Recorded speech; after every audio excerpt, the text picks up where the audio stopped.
Bonjour à tous, j'espère que vous allez bien. Moi, je m'appelle Alice, je suis encore de retour sur Authenticité chrétienne.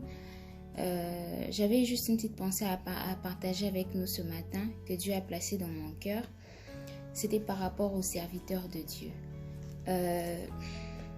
J'ai fait une remarque que ces temps-ci, il y a des serviteurs de Dieu qui prêchent une très belle parole, il est là, présent devant les gens, il apporte la parole, mais après quoi, lui-même ne sait pas pratiquer ces choses. Et beaucoup sont dans ces histoires-là. Il prêche, c'est très beau, il y a des gens qui se convertissent, il y a des gens qui viennent à Christ, il y a des gens vraiment qui ont été touchés et tout ça, mais lui-même, en tout ça, il ne sait pas respecter la parole de Dieu comme il faut. Il ne marche pas, il ne fait pas des efforts, il ne se donne pas vraiment à pratiquer cette parole. Il est devenu un peu comme aujourd'hui cette vague-là de daddy. Alors on l'appelle tellement daddy que même l'orgueil a pris place, il se voit comme si c'était carrément lui la fin du monde. Alors dans Authenticité chrétienne, ici nous parlons plus du fait d'être des personnes qui sont vraies dans leur marche avec Christ. Nous devons être vrais, nous devons être authentiques en fait. Notre foi doit être authentique, elle doit être vraie. Elle ne doit pas être une foi qui croire juste pour croire et pour aller au paradis, pour faire genre je sers Jésus-Christ et tout ça. Non. Nous devons vraiment croire, nous devons vraiment marcher avec Christ, nous devons vraiment respecter sa parole, lire sa parole, prier, chercher à marcher selon ses voies, non pas seulement parce qu'il faut être chrétien ou bien, non pas seulement parce qu'on va aller au ciel, mais d'abord premièrement parce qu'on aime Dieu, parce qu'on l'adore, parce que sa présence nous fait du bien, parce que sans lui nous sommes rien. C'est un peu comme un époux et son épouse qui s'aiment bien, sans l'un et l'autre c'est un peu compliqué. Voilà cet amour authentique, c'est ça que Dieu recherche. Dieu a besoin des véritables femmes de Dieu, des hommes de Dieu, des véritables serviteurs, des personnes vraiment qui sont totalement ancrées en lui et qui lui servent d'un cœur uni, d'un cœur plein d'amour, d'un cœur plein d'humilité. Alors Dieu recherche vraiment ce type de personnes. Ne soyons pas là à prêcher les gens, ne soyons pas là à porter la parole si nous-mêmes nous ne pratiquons pas ces choses. Il y a une chose que Dieu m'avait aussi fait rendre compte. Il y avait une fois, je disais à une personne, non, tu dois lire la Bible, c'est bien de lire la Bible, il ne faut pas être comme ça. C'était un catholique à qui j'ai prêché la parole. Mais après une fois, je le disais ça souvent, une fois Dieu m'a repris, il m'a dit non, Alice, toi, toi-même tu ne lis pas la Bible, mais tu vas aller dire à la personne de lire la Bible. C'est pas normal. Toi-même d'abord mets-toi à lire la Bible avant de commencer à dire à l'autre de lire la Bible. Alors c'est un peu comme ce que Dieu nous dit dans 1 Timothée au verset 3, les devoirs des évêques et des diacres. Il dit ceci: cette parole est certaine au chapitre 3 verset 1, et je vais lire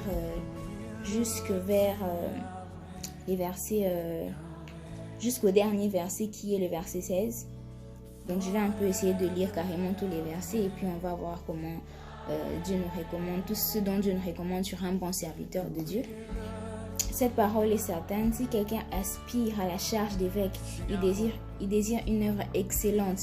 Il faut donc que l'évêque soit irréprochable, mari d'une seule femme, sobre, modéré, réglé dans sa conduite, hospitalier, propre à l'enseignement.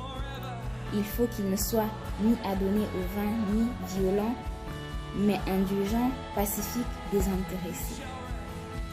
Il faut qu'il dirige bien sa propre maison et qu'il tienne ses enfants dans la soumission et dans une parfaite honnêteté. Car si quelqu'un ne sait pas diriger sa propre maison, comment prendra-t-il soin de l'Église de Dieu? Il ne faut pas qu'il soit un nouveau converti. Bon, je préfère m'arrêter au verset 5. Je pense que les restes, ça ne me concerne pas. Moi, je prends juste ces versets chapitre 3, verset 1, jusqu'au verset 5. Je prends verset 5. Voilà. Jusqu'au verset 5, c'est un peu ça que Dieu nous dit. Si tu aspires à prêcher, si tu aspires à porter la parole. Il faut vraiment que tu sois irréprochable, que tu aies une bonne conduite. Et ces choses, si Dieu nous les recommande, il ne recommande ça juste pour les plaisirs de le faire, non. Il est un père responsable. Il sait que si je te recommande ça, je sais aussi que, il sait également que nous ne sommes pas capables à cause de la chair, à cause du péché. Alors c'est lui qui nous capacite. Si c'est lui qui nous a envoyé à porter la parole, il nous capacitera aussi, nous donnera la capacité d'accomplir toutes ces bonnes œuvres. Ce n'est pas par nos forces. Il a bien dit, ce n'est pas par ma force, ni même par mes efforts, mais c'est par l'Esprit Saint. C'est par son Esprit que nous avons accompli la volonté de Dieu parfaitement dans nos vies. Même si nous faillissons, mais avec l'aide de Dieu, nous y arriverons. Il suffit juste d'une bonne volonté. Dieu désire juste d'avoir des personnes qui sont vraies, authentiques dans leur marche, Il désire avoir des chrétiens totalement ancrés en lui, totalement, tous les deux pieds dedans, pas un pied dedans, un pied dehors, chose qui n'existe pas, parce que si tu es tiède, tu seras vomi. Alors, si tu prêches la parole de Dieu, si tu apportes la parole de Dieu, mon frère, ma soeur, je te convie juste à vraiment faire attention à ta marche avec le Seigneur. Il ne faut pas que tu puisses dire aux gens, faites ça, tu parais bien, tu parais sage, intelligent, tu parais comme si c'est toi qui connais les choses. Et pourtant, tu ne pratiques rien de ce que tu dis. Ce n'est pas authentique, ce n'est pas véridique, c'est vraiment...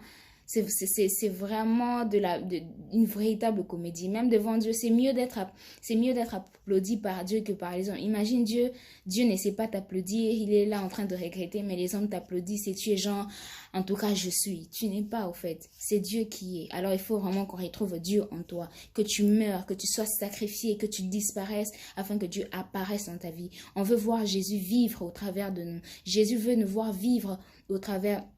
Jésus veut se voir vivre au travers de nous. Que ce soit lui qu'on prêche. C'est lui qu'on prêche. Alors nous voulons que ce soit lui qui vive et non nous. Que le Seigneur vraiment nous aide à avoir cette humilité, qui nous aide à être humble, qui nous aide à être vraiment connectés à lui, que nous ne soyons pas un pied dedans, un pied dehors, qui nous aide à rester connectés, focus sur lui et lui seul, que rien, aucun plaisir de ce monde ne nous sépare de lui. Et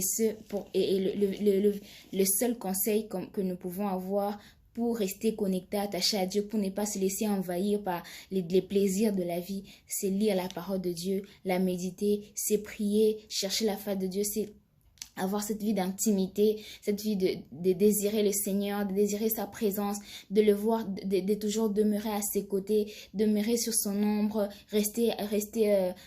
marcher avec lui, s'asseoir à ses pieds, contempler sa bonté, et ce, dans la prière, dans la méditation. C'est cette vie de dévotion qui nous permettrait de rester connectés à Dieu. Et quand bien même jeune que je suis, je ne sais pas envier le monde parce que Dieu a déjà enlevé tous ces désirs du monde. Il a déjà placé en moi cet amour-là de le suivre, de l'aimer et tout. En tout cas, je n'ai plus rien à faire du monde.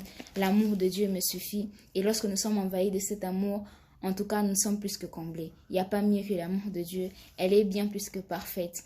Alors, ne manquons pas de profiter de cette grâce qu'il nous a accordée. Déjà, Jésus-Christ est déjà mort à la croix. Jésus-Christ t'aime beaucoup, mon frère, ma soeur, et tout ce qu'il désire, c'est que tu puisses vraiment te donner à lui, c'est que tu puisses vraiment le servir, croire en lui. Jésus-Christ t'invite aujourd'hui aussi par cette vidéo, je voulais en profiter.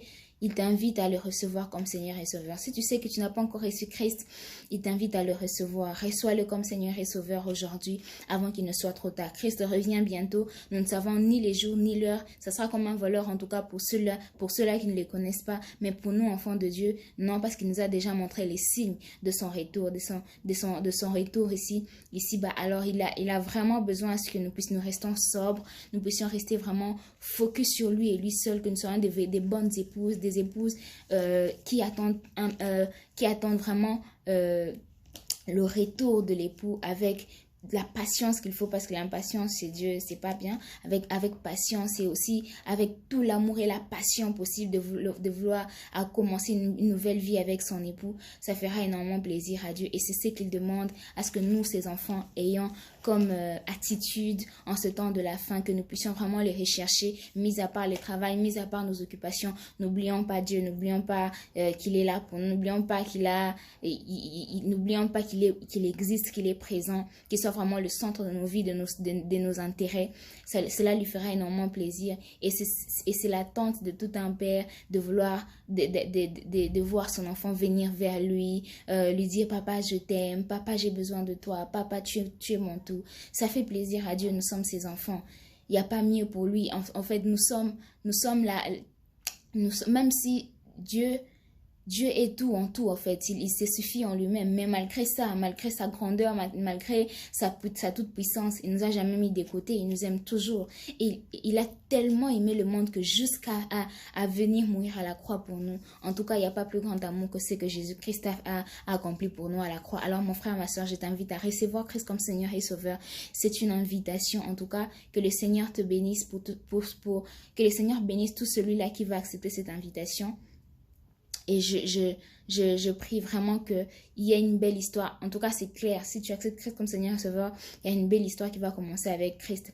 Dans ta vie, tu vas commencer une très belle histoire d'amour et une histoire sans fin. Je t'assure, tu ne seras jamais déçu. Tu seras l'homme le plus heureux du monde. Peut-être, certes, les problèmes ne manqueront pas, mais à côté de Jésus-Christ, tant que Jésus est là, tout va bien. Je l'ai toujours dit, tant que Jésus est là, même si ça ne va pas, même si c'est noir, même si c'est compliqué, même si c'est difficile, Jésus est là, tout va bien. Alors, je t'invite vraiment à accepter Christ comme Seigneur et Sauveur, et tu ne seras jamais, jamais, au grand jamais déçu. Et pour les chrétiens, en tout cas, tâchons de marcher comme en plein jour, comme Romain nous le dit.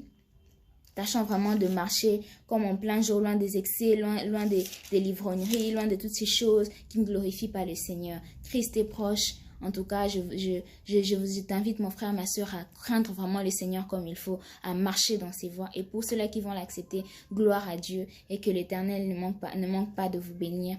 Merci beaucoup et que Dieu vous bénisse.